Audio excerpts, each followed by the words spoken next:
नमस्कार दोस्तों, आज की मैं वीडियो बताऊंगा स्टार डेल्टा मोटर कनेक्शन करने के लिए कुछ नए तरीके। अगर ये तरीका अपनाएंगे तो स्टार डेल्टा मोटर कनेक्शन कभी गलत नहीं हो सकता है। अभी स्टार डेल्टा मोटर में टोटल 6 टर्मिनल होता है। 6 टर्मिनल में कनेक्शन होता है। अभी 3 टर्मिनल ऊपर की तरफ कनेक्शन होता है और 3 टर्मिनल नीचे की तरफ कनेक्शन होता है। पहला टर्मिनल में आर फेज का वायर कनेक्शन कर देना चाहिए। दूसरा टर्मिनल में वाई फेज का वायर कनेक्शन करना चाहिए।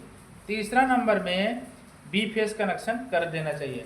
अभी ये जो कनेक्शन हो गया, ये रिले का ओवरलोड रिले का वायर कनेक्शन कर देना चाहिए। अब बचा 3 टर्मिनल, यही मेन कनेक्शन है। अगर ये कनेक्शन गलत हो गया, या मोटर जल जाएगा, या तो स्टार्टर ट्रिप हो जाएगा, या तो एमसीसी भी ट्रिप हो जाएगा। मेन कनेक्शन यही है। अगर ये कनेक्शन में गलती हुआ, कुछ न कुछ फॉल्ट 100% हो जाएगा, या तो मोटर चल भी नहीं सके, चलेगा भी नहीं। अभी ये कनेक्शन करने के लिए ध्यान देना बहुत ज़रूरी होता है। अभी समझ लीजिए मोटर के बारे में। मोटर में ऐसा एक कॉइल हो गया, दूसरा नंबर ये 2 कॉइल हो गया, तीसरा नंबर ये 3 कॉइल हो गया। मोटर के अंदर में 3 अंदर वाइंडिंग करने के बाद ऊपर अपना 6 वायर कनेक्शन निकलता है। ये अंदर जो मोटर का सीरीज बनता है ना, ऊपर टर्मिनल में टोटल 6 वायर कनेक्शन निकाल देते हैं। अभी हो गया ये कॉइल, समझ लीजिए कॉइल हो गया। अभी ये हो गया R face, Y face, B face, ये तीनों फेस का अलग अलग कॉइल हो गया। यही अभी कनेक्शन मेन है। यही कनेक्शन में ध्यान देना जरूरी होता है, क्योंकि ये जो R face, Y face, B phase जो ऊपर की तरफ कनेक्शन होता है ना, ये तो बहुत इजी है। उसमें लिखा रहेगा U1, V1, W1। U1 का मतलब आर फेस हो गया, V1 का मतलब वाई फेस हो गया, और W1 का मतलब बी फेस कनेक्शन। ये कनेक्शन जो आता है ना, रिले का कनेक्शन हो जाता है, लेकिन इसके जो नीचे वाला कनेक्शन रहता है ये मेन होता है। अभी क्या करना चाहिए, एक कंटिन्यूटी लेना चाहिए। अभी समझ लीजिए ये कॉइल ये हो गया, ये कॉइल हो गया। अभी ये कॉइल हो गया एक, यहाँ पे अगर कंटिन्यूटी ले लेना चाहिए। कंटिन्यूटी में ये कॉइल अगर जल रहा है तो क्या करना चाहिए, आर के जगह पे वाई का कनेक्शन कर देना चाहिए। अभी डेल्टा का कनेक्शन है।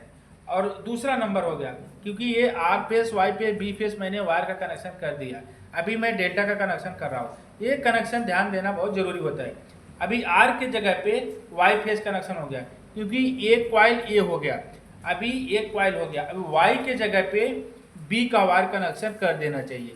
क्योंकि देखो, जब कंटिन्यूटी मिलेगा, ऐसा कंटिन्यूटी जलेगा, कंटिन्यूटी जलेगा तो समझ जाना चाहिए एक कॉइल हो गया आर का, दूसरा कॉइल हो गया वाई का, तीसरा कॉइल हो गया बी का। अभी बी के सामने आर का कनेक्शन कर देना चाहिए। अभी कंटिन्यूटी चेक करने के बाद अगर ऐसा कनेक्शन कर देते हैं, जल्दी ये कनेक्शन फेल नहीं होएगा। लेकिन स्टार्टर की तरफ ध्यान देना चाहिए। स्टार्टर में समझ लीजिए हो गया, ये मेन कॉन्टेक्टर हो गया, ये हो गया डेल्टा का कॉन्टेक्टर हो गया, ये हो गया स्टार का कॉन्टेक्टर हो गया। अभी मेन में R face, Y face, B phase connection हो गया। अभी ये हो गया, इसके नीचे रिले का कनेक्शन समझ लीजिए। अभी ये हो गया डेल्टा का कनेक्शन हो गया, ये डेल्टा का। यही ये आर फेस, बी फेस, ये हो गया वाई फेस, ये हो गया आर फेस। यहाँ पे इनपुट सप्लाई आएगा, आर फेस, दूसरा हो गया वाई फेस, ये लास्ट का हो गया बी फेस। ये जो स्टार डेल्टा स्टार्टर रहेगा, ये तीनों बार R face, Y face, B face, ये रंग नहीं होना चाहिए। अगर ये कनेक्शन रंग हो जाएगा तो इधर का भी डेल्टा का कनेक्शन तुम्हारा चेंज हो जाएगा।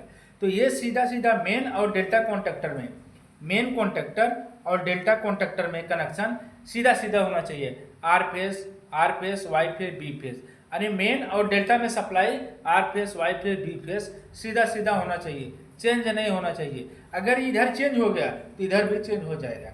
इसके लिए R face, Y face, B phase सीधा सीधा वायर का कनेक्शन है। तो ऐसा कनेक्शन अगर कंटिन्यूटी या मल्टीमीटर से चेक करके कनेक्शन करेंगे, ये कनेक्शन कभी फेल नहीं हो सकता है। यह है स्टार डेल्टा का मोटर कनेक्शन, सबसे इजी तरीका है।